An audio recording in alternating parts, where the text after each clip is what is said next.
Assalamualaikum Bang Nuim Hayat, apa kabar? Waalaikumsalam warahmatullahi taala wabarakatuh. Kabar baik, alhamdulillah. Alhamdulillah, semangat terus Bang Nuim ya di Australia Ya ini. Allah, ya. Walaupun COVID banyak ya, gimana Bang Nuim? Ya. Ini begini, saya kalau dibilang semangat terus, saya selalu teringat kalau dalam COVID seperti ini. Dah, Pesan Rasulullah Shallallahu Alaihi Wasallam. Masya Allah. Kalau kau tahu besok dunia akan kiamat, tapi hari ini ada biji sawi. Tanam itu biji sawi, besok itu besok ini hari. Nah, itu dia pesan Islam. Wah, iya. Islam Islami. Jadi kita harus berpegang terus ya, memberikan optimisme kepada kita. Maksudnya tidak pernah berhenti untuk terus berusaha, untuk terus melakukan tugas sehari-hari sebagai manusia yang telah dipercaya berada di permukaan bumi ini. Betul, betul. Kalau soal COVID ini, kita melihat keterbatasan manusia. Sungguh, laqad khalaqnal insana fi ahsani taqwim, tsumma radadnahu asfala safil.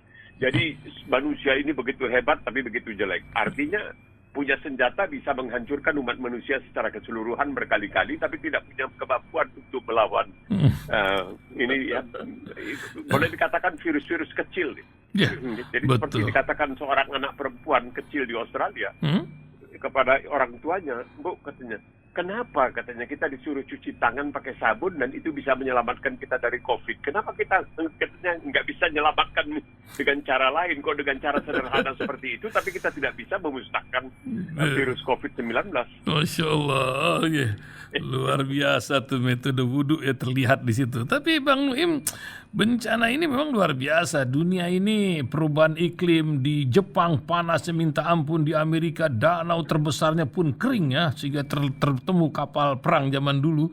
Belum lagi di Eropa yang banjirnya minta ampun, di Cina. Kemarin di Sydney kalau tidak salah, banyak orang ribuan pula harus mengungsi. Gimana Bang Nuim di sana keadaan yang... Betul, itulah keterbatasan manusia, Bung Isa.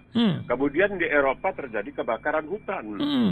Terjadi kekeringan yang sangat luar biasa. Di tempat-tempat seperti di Pakistan itu ada tempat yang suhunya sampai 50 derajat Celcius. Masya Allah. Bayangkan orang-orang yang hamil, orang-orang yang punya anak kecil dan lain sebagainya. Saya pernah mengalami ya suhu yang setinggi itu atau lebih dari itu ketika berada di Arafah tahun 1961 kalau tidak salah. Itu memang panasnya luar biasa. Tapi ya itulah manusia dikatakan telah melakukan, Al-Quran juga mengatakan ya, manusia melakukan kerusakan di darat dan di lautan.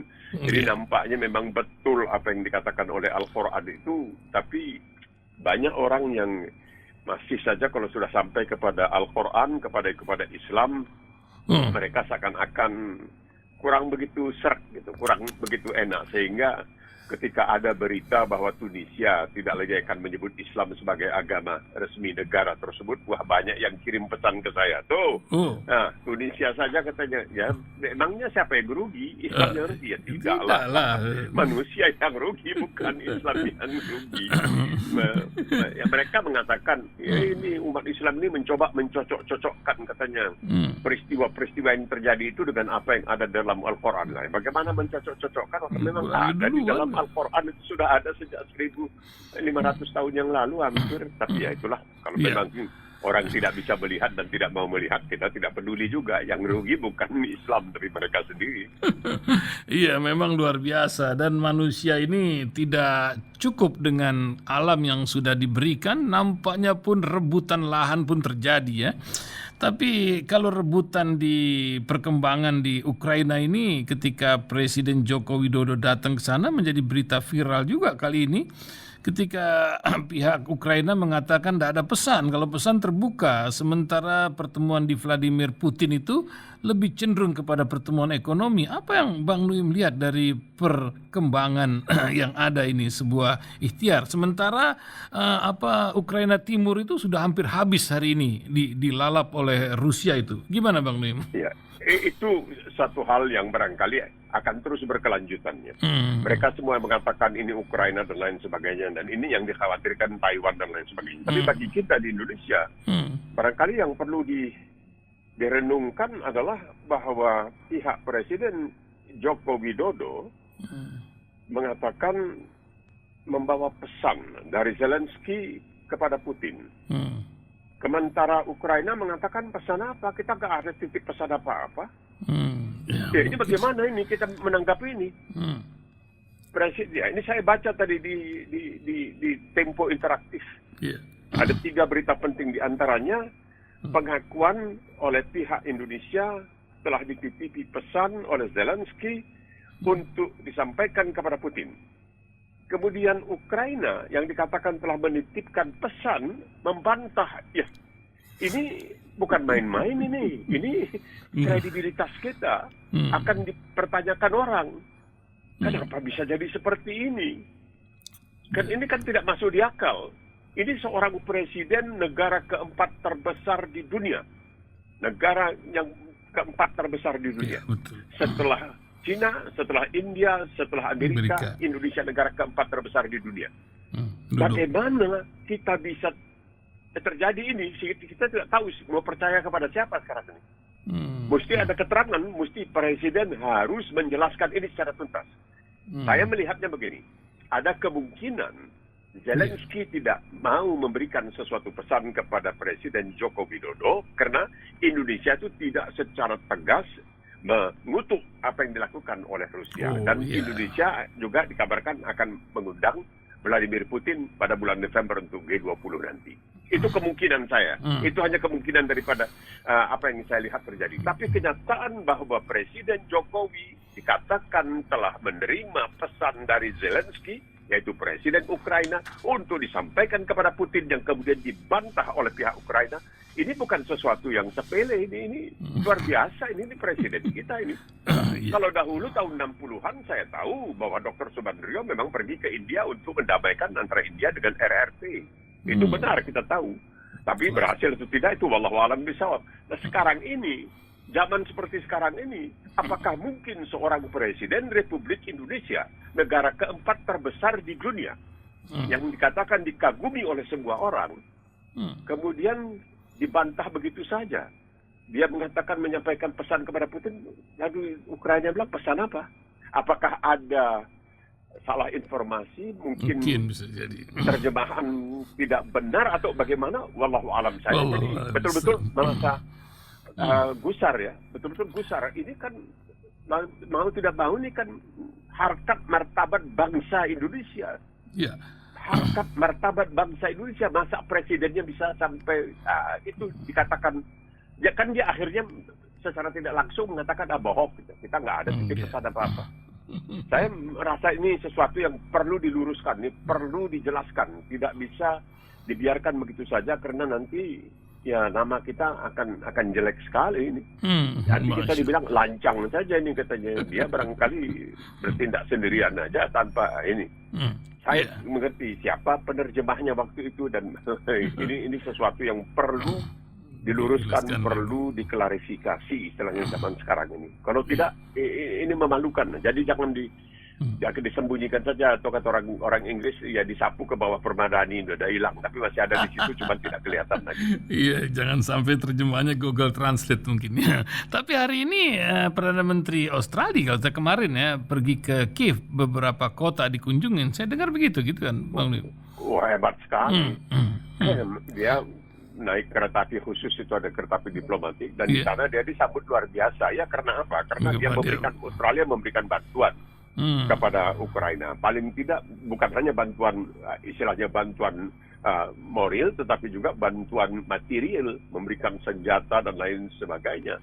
Dan anehnya di sini bahwa Perdana Menteri Australia Albanese itu datang dengan membawa pasukan pengawalnya sendiri, terdiri pasukan udara khusus, itu yang sangat dibanggakan oleh Australia.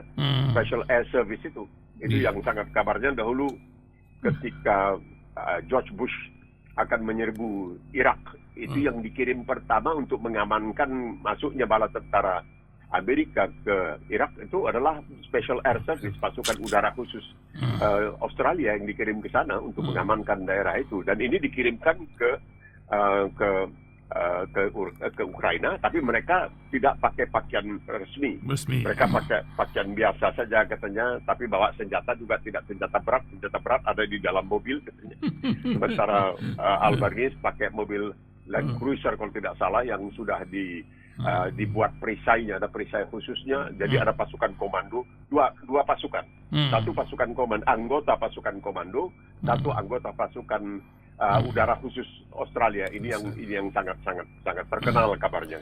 Oleh sebab itu barangkali Kopassus itu wallahu alam kalau sekarang, tapi sampai beberapa waktu yang lalu itu latihan di Australia, di daerah di Perth ya, di daerah Australia Barat di mana udaranya lebih panas agar mereka bisa digembleng untuk tahan panas. Karena pernah ya di zaman Presiden SBY kalau saya tidak salah, atau bukan mungkin di zaman Pak Harto, itu tentara kita yang mau dikirim ke Bosnia katanya mengatakan bahwa itu terlalu dingin di sana kalau musim dingin.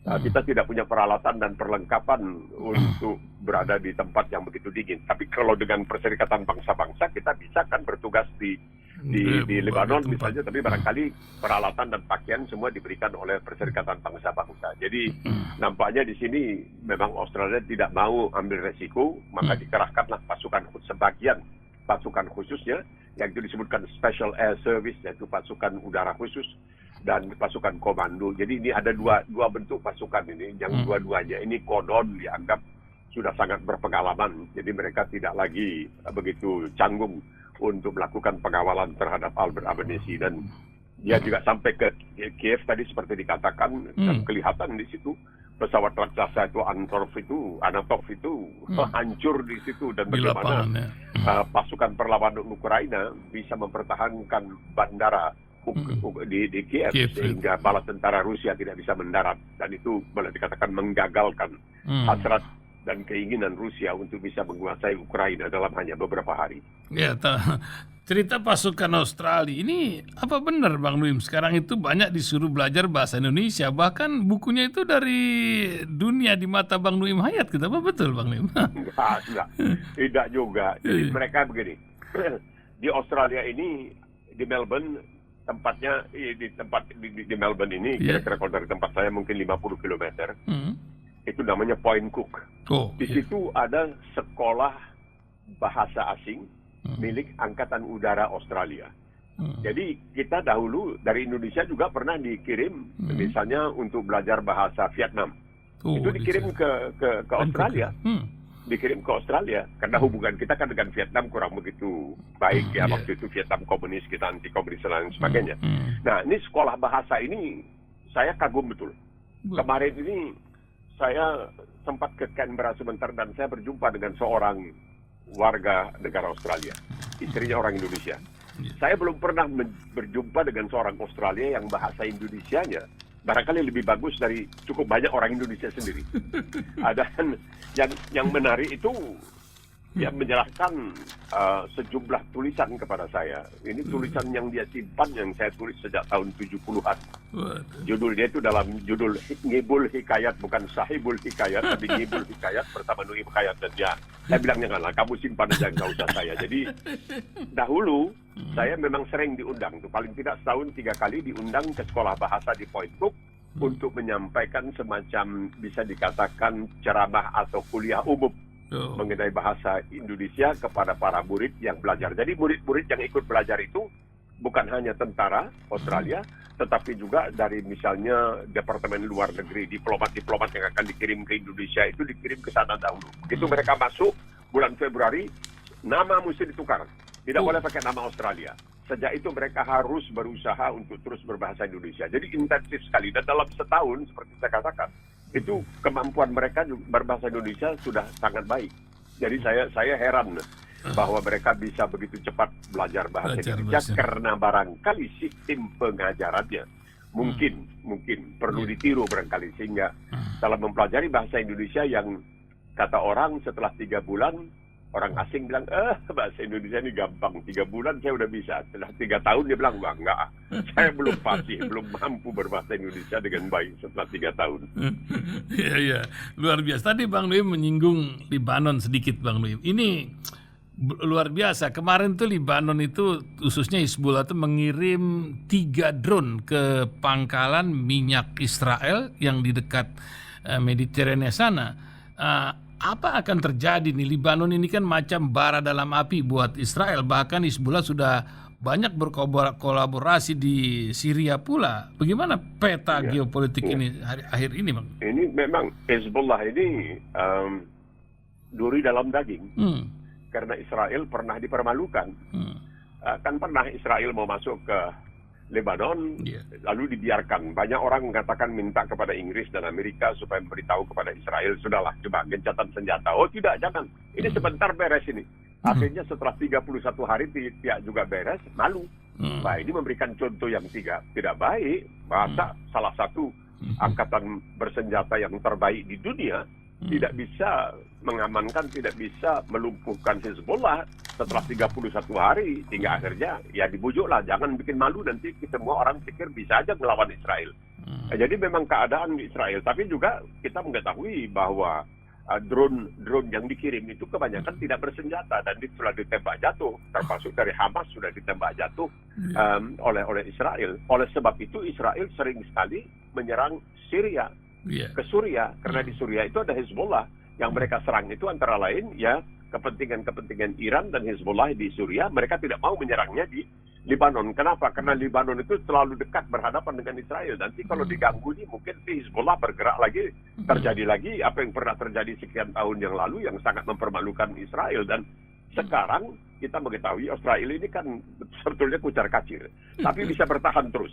Itu coba pemerintahannya dalam waktu berapa? 4 tahun, 5 kali begitu. Iya, itu internalnya sendiri gimana tuh Bang? Yang menarik apa tuh Bang? Menarik, ada satu hal yang tidak barangkali dilaporkan di Indonesia, baik dengan sengaja maupun tidak sengaja. Nah, ini juga penting. Tidak dilaporkan. Saya tidak membaca ada laporan tentang ini di Indonesia, tapi saya membaca ini, laporan-laporan ini dari berbagai media lain. Apa laporan ini? Kok penting sekali? Penting sekali begini. Dalam suatu pengajian, dalam tanda kutip, di rumah Benjamin Netanyahu, di situ mereka katanya mulai membicarakan, setelah mereka membicarakan tentang Taurat dan lain sebagainya, mereka membicarakan kekhawatiran yang sangat nyata bahwa katanya dalam sejarah Yahudi, orang Yahudi itu setiap 80 tahun sekali terjadi kehancuran gitu. Nah, ini negara Israel ini dibentuk dalam tahun bulan Mei 1948 ya. Jadi sudah mendekati tahun ke-80. Jadi Al-Quran memang mengatakan, makanya Bani Israel, kami peringatkan kepada Bani Israel bahwa mereka akan melakukan 2 kesombongan besar. Nah, ini sudah mendekati usia 80 tahun, mereka mulai khawatir. Jadi mulai katanya ulama rabai-rabainya itu mulai berbicara, termasuk waktu itu Benjamin Netanyahu ada pengajian di rumah, semacam pengajian lah kalau di kita, di rumah Benjamin Netanyahu. 10 tahun lagi katakan bahwa kita harus hati-hati gitu, ini kita mendekati usia ke-80, jangan-jangan nanti 80 kita hancur lebur, ini seperti yang terjadi dengan dedek moyang kita di masa lalu gitu. Jadi ya ini berita bagus atau berita tidak, tapi saya tidak membaca berita ini. Saya tahu, saya baca berita ini di Tunisia yang katanya akan menghapus, belum lagi diterima ya, akan menghapuskan Islam sebagai agama resmi, tapi dikatakan umat di Tunisia itu ada umat Islam, tapi Islam tidak lagi masuk dalam undang-undang dasar atau konstitusinya. Konstitusinya itu ramai di Indonesia, bahagia sekali, banyak yang bahagia begitu kira-kira. Tapi mengenai nubuat, kalau mau dikatakan nubuat tentang kehancuran Israel itu tidak banyak dibicarakan. Jadi seperti yang dikatakan oleh berbagai tajuk rencana di koran-koran di Jakarta, termasuk dalam koran bahasa Inggris Jakarta Post ya, yang menyambut Shalom Israel, katanya maksudnya ahlan wa sahlan, ini tim sepak bola Israel akan datang dan bertanding di Indonesia karena ya, tapi saya heran Bung Ihsan, katanya jangan dicampur aduk antara politik olahraga dengan politik. Tapi kenapa pemain-pemain tenis Rusia tidak boleh ikut main di Wimbledon? Kenapa tidak boleh ikut dalam Olimpiade penyandang cacat dan lain sebagainya? Jadi kita tahu kan dalam tahun 1964 ya, Bung Karno itu pernah memboikot Olimpiade di Tokyo di Jepang karena tidak setuju dengan pimpinan IOC waktu itu karena menganggap bahwa mereka itu nekolim dan lain sebagainya. Nah, kenapa sekarang ini atlet-atlet Rusia dilarang, tim sepak bolanya dilarang bertanding karena mereka tidak setuju dengan apa yang dilakukan oleh Rusia terhadap Ukraina, tapi tidak melihat apa yang dilakukan oleh Israel terhadap Palestina. Nah, inilah dunia kita. Iya, kalau ingat begini jadi ingat nubuat Rasulullah dengan doanya ya, Yaman dan Syam katanya ya.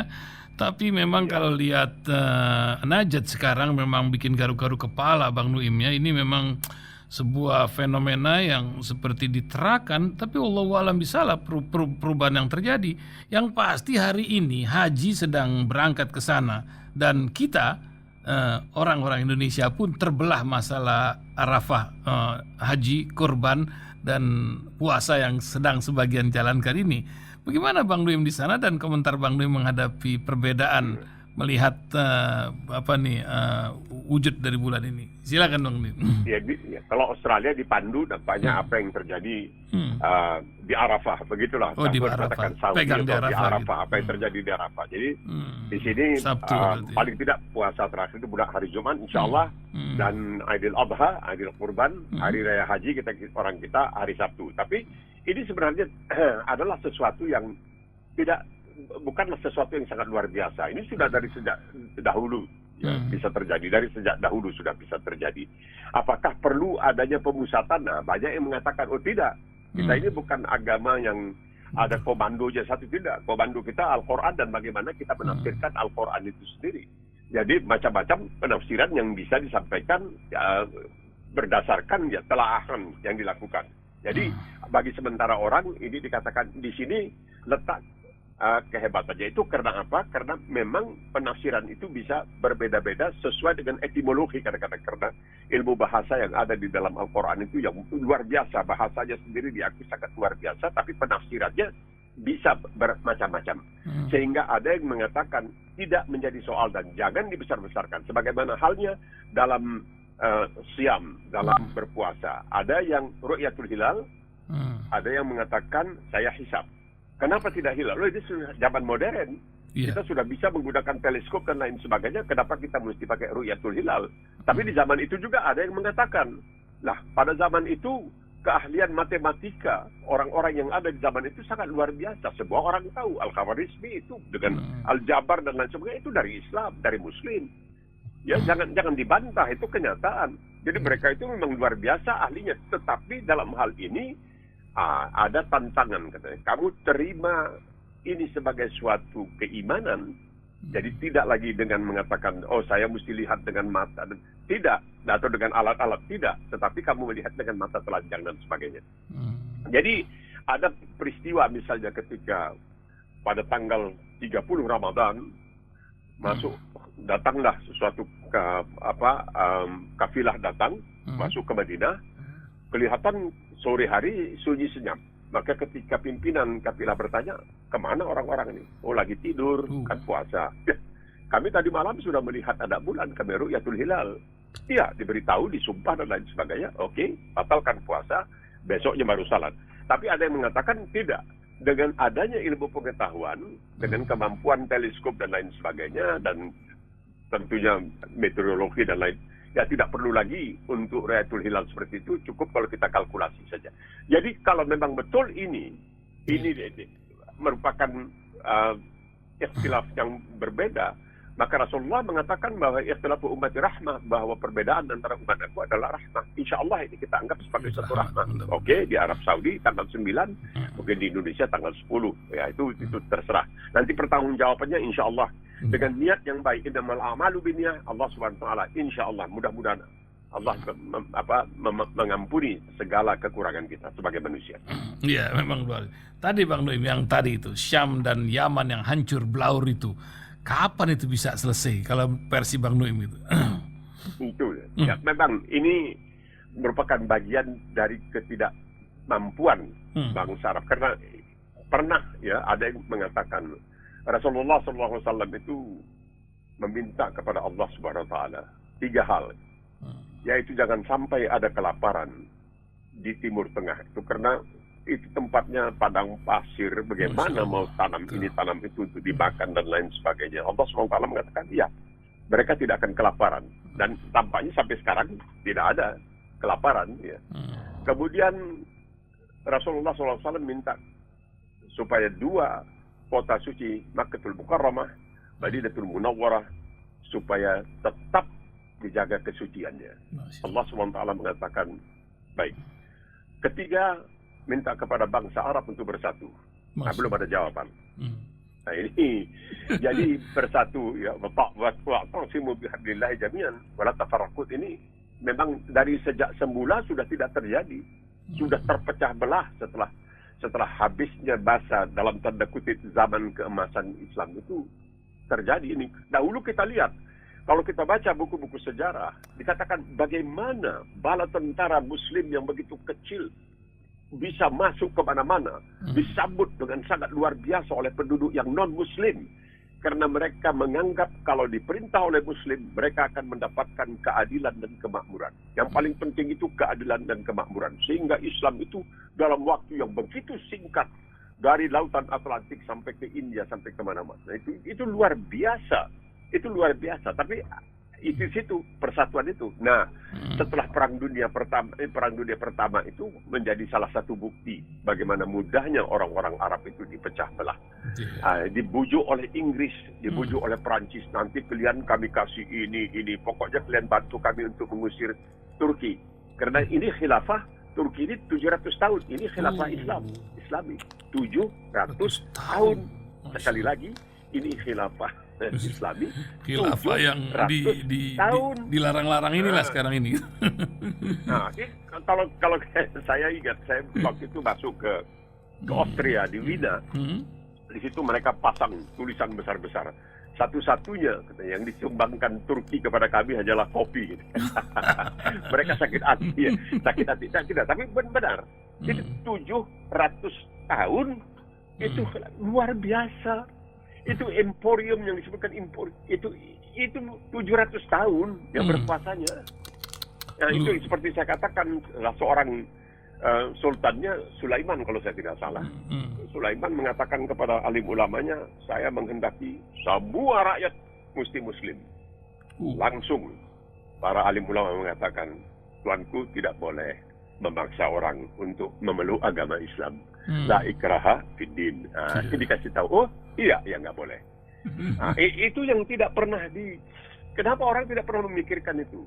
Bagaimana kalau kita baca, bagaimana tuh bala tentara yang Jabal Tariq itu misalnya masuk ke sana, masuk ke Sisilia, itu masuk sehingga ada yang mengatakan sebenarnya kalau kamu melihat orang Italia itu makan spaghetti, itu yang bawa itu Muslim ketika mereka masuk ke Sisilia. Ada yang mengatakan tidak, Marco Polo dibawa dari Cina, wallahu alam. Tapi ada yang mengatakan itu adalah sumbangan umat Islam juga kepada Eropa. Jadi ini menarik sekali untuk kita renungkan. Bacalah sejarah. Bagaimana begitu kecil, dan memang dalam Al-Quran dikatakan yang kecil bisa mengalahkan yang besar. Kita lihat dalam peperangan ini dilakoni oleh Rasulullah SAW yang tidak banyak katanya. Kalau menurut seorang ilmuwan Muslim, seorang pemimpin Islam dari India, dia mengatakan kalau dihitung-hitung peperangan Rasulullah itu dihitung seluruh jamnya itu nggak sampai 1,5 hari gitu, tapi selalu dibesar-besarkan. Tidak. Jadi di dalam buku yang saya baca itu mengenai sejarah terorisme ditulis oleh seorang Amerika bernama Khaled. Dia bukan Muslim. Dia mengutip setelah dia membandingkan berbagai agama kemudian dengan Islam sebagai dalam hal peperangan, dia mengatakan yang paling hebat itu sebenarnya tidak secara langsung tapi Islam. Karena katanya dia mengutip ayat Al-Baqarah 190 kalau tidak salah, bahwa perangilah di jalan Allah Subhanahu wa taala mereka yang memerangi kamu, tapi jangan mendahului. Allah tidak suka para agresor. Itu pegangan.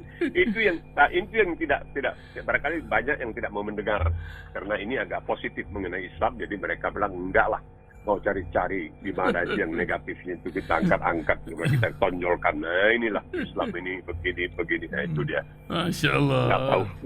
Jadi itu penyebab kalau kenapa Syam, kenapa Yaman. Kita lihat bahwa Jud wa Ma'jud, Dajjal dan lain sebagainya menghasut. Coba mereka masuk ke Irak, apa yang terjadi? Kata majalah kedokteran Inggris The Lancet, ketika George Bush masuk ke Irak, itu akibatnya kira-kira 500 ribu orang tewas. Dan sekarang lihat apa yang terjadi di Libya. Mereka serang Libya. Memang Muammar Gaddafi barangkali bukan malaikat, tapi paling tidak waktu dia berkuasa negara itu aman tentram. Seperti juga Saddam Hussein, dia bukan malaikat, tapi aman tentram. Jadi kalau dikatakan Imam Al-Ghazali bahwa sebenarnya Islam itu lebih menyukai kediktatoran karena aman daripada anarki. Nah ini yang terjadi sekarang, anarki. Mereka lakukan terus-menerus karena mereka melihat sejarah. Dulu habis Perang Dunia Pertama, mudah sekali nih bangsa Arab dihasut-hasut dan bisa. Nah sekarang terjadi lagi. Sebagian sudah perang, negara-negara Teluk mulai mengakui Israel, dan Sudan ikut mengakui, dan lain sebagainya. Nah sekarang kita lihat bagaimana di Suriah, bagaimana di Yaman. Padahal seharusnya tidak jadi yang seperti itu. Tapi diadu domba dan mau. Nah itu celakanya. Ya memang saya kalau pernah pergi ke Yaman itu, ngomong-ngomong tentang Yaman, ngomong itu suka melihat warganya tuh banyak makan gat itu, kecanduan lah. Saya lagi ingat ini kok sekarang masalah ganja gitu Bang Nuim. Itu kalau kat itu di Saudi dilarang. Dilarang ya. Jadi waktu saya di Aden, itu ada beberapa pengalaman sangat luar biasa di Aden. Pertama saya melihat dari sekian banyak kios jual jam tangan. Waktu itu Aden masih di bawah Inggris, protektorat Inggris ya. Zaman jadi saya jalan, saya lihat terus ada seorang kawan yang sudah terlebih dahulu dari Mukalla, dia kemudian ke Aden, dia bawa saya ke sebuah kios. Di situ ada orang Tionghoa. Dia mengatakan, kau tahu, kita ente tahu, ini orang Tionghoa ini satu-satunya orang Tionghoa di Aden, di Steamer Point. Dia nggak bisa bahasa Arab, dia tidak bisa bahasa Inggris, dia hanya bisa bahasa Tiongkok, tapi dia bisa hidup udah bertahun-tahun di sini jualan jam. Nah, itu luar biasa. Itu kita akui. Nah, kedua, kalau sudah sore hari itu senyap. Kemana ini orang-orang? Oh, ini orang-orang sudah mulai rame-rame kumpul. Ngapain? Mengunyah kat. Al-kat itu dia daunnya jadi segar. Kalau al-hashish, kalau sekiranya ganja itu mesti kering. Kalau mau bisa high untuk bisa tinggi dan lain sebagainya itu kering. Kalau dia dalam keadaan segar itu di Medan itu dipakai orang untuk masak. Ya. Oh iya, masak misalnya itu kalau dari makanan Aceh itu katanya pakai itu. Peliu ya, sayur peliu ya. Nah, tapi kat ini yang celaka. Ada yang mengatakan 60% perekonomian Yaman itu habisnya di kat. Semua dimakan kat. Daunnya nggak tebal-tebal. Saya pernah melihat daunnya itu tebal-tebal, tapi tidak berani, bukan karena ini itu, hanya takut aja mencobanya. Dan itu dikunyah, lalu dibikin semacam susuk, macam suntil begitu, ditaruh macam ya di pipi begitu, jadi kembung-kembung. Udah dia melayang-layang katanya. Nikmatnya luar biasa. Itu setiap sore kumpul. Habis zuhur itu kumpul semua begitu. Itu yang kita tidak mengerti kenapa itu bisa terjadi. Nah, itulah dia kelemahan manusia juga. Bahwa mereka itu, sebab kata banyak juga orang yang mengatakan sebenarnya yang seperti itu dilarang. Jadi di Arab Saudi itu dilarang. Tidak boleh. Al-qad itu dilarang, tidak boleh. Tapi di banyak tempat lain itu digunakan tiap hari. Nah, ada yang mengatakan 60% katanya itu pun buminya itu habis dikat itu. Satu hari bisa 50 atau 100 ribu, 200 ribuan kalau nggak salah. Luar biasa. Bang Nuim, ini sebentar lagi Idul Adha. Pesan apa Bang Nuim ini? Kita ketemu lagi nanti, kambing sapi sudah dipotong ini. Apa Bang Nuim pesan dari Nabi Ibrahim? Ya ini karena ketika dipesankan kepada Nabi Allah Ibrahim alaihissalam untuk mengundang manusia agar datang untuk melakukan haji. Ya, orang tentu berkata, ada apa sih? Kenapa begitu pentingnya? Kenapa begitu pentingnya haji itu? Ada dua perkara di sini yang sangat penting di dalam kehidupan duniawi kita. Jangan lihatnya dari segi ukhrawi. Ukhrawi sudah, itu suatu ibadah, itu termasuk dalam rukun Islam, termasuk bagi mereka yang mampu. Karena ada seorang kabarnya waktu itu datang ke Rasulullah mengatakan, saya mau haji tapi tidak punya duit, saya mau pinjam. Oh tidak, Rasulullah, tidak boleh. Kamu tidak boleh berutang untuk haji, itu tidak boleh. Kalau ada kelebihan dan ada ongkos untuk menghidupi keluarga dan lain sebagainya. Yang terpenting di antaranya itu, selain daripada ibadah kita melihat segi duniawinya, adalah bagaimana ketika melaksanakan ibadah haji, siapapun dia, tukang bakso dia, tukang bakso atau siapapun, sama dengan raja, pakai ihram, sama rata. dalam bahasa Inggris sekarang ini disebut egalitarian, sama rata semua. Begitu. Itu luar biasa, ya. Itu memang sangat luar biasa. Sehingga di mana tidak ada perbedaan sama sekali. Tidak ada yang lebih handuk. Ya saya dipakai itu handuk saja dua. Dan semuanya melakukan hal yang sama. Di situ Islam menekankan inna akramakum indallahi atqakum. Jadi kalau kau tukang bakso, jangan kecil hati. Asal kamu jujur, kamu lebih mulia dari mereka yang pejabat tinggi, pemimpin, gaji tapi korupsi. Tukang bakso yang dihina itu. Ada yang pesan kepada anaknya, kalau menikah jangan sama tukang bakso ya. Nah, itu tidak. Itu jodoh, langkah jodoh pertemuan kata orang kita begitu, langkah jodoh pertemuan mau diceritakan Tuhan. Jadi kita bisa bilang, harusnya bilang, kamu jangan nikah dengan orang yang jahat, orang tidak beriman, orang korupsi, itu bagus. Tapi nah ini Islam mengatakan ini persamaan. Kemudian ketika kita melaksanakan ibadah haji, kita berada bersama-sama. Itu manusia dari berbagai macam. Ya ayuhan nas, inna akramakum indallahi atqakum. Itu ya. Jadi ya ayuhan nas, inna khalaqnakum min dzakarin wa unsa wa ja'alnakum syu'uban wa qabail lita'arafu inna akramakum indallahi atqakum. Saling mengenal. Dari ada yang putih, ada yang gelap, ada yang tinggi, ada yang pokoknya itu Islam itu mengatakan sama, ada persamaan di mata Allah Subhanahu wa taala yang inna akramakum indallahi atqakum. Yang paling hebat itu adalah takwa yang paling besar. Itu satu.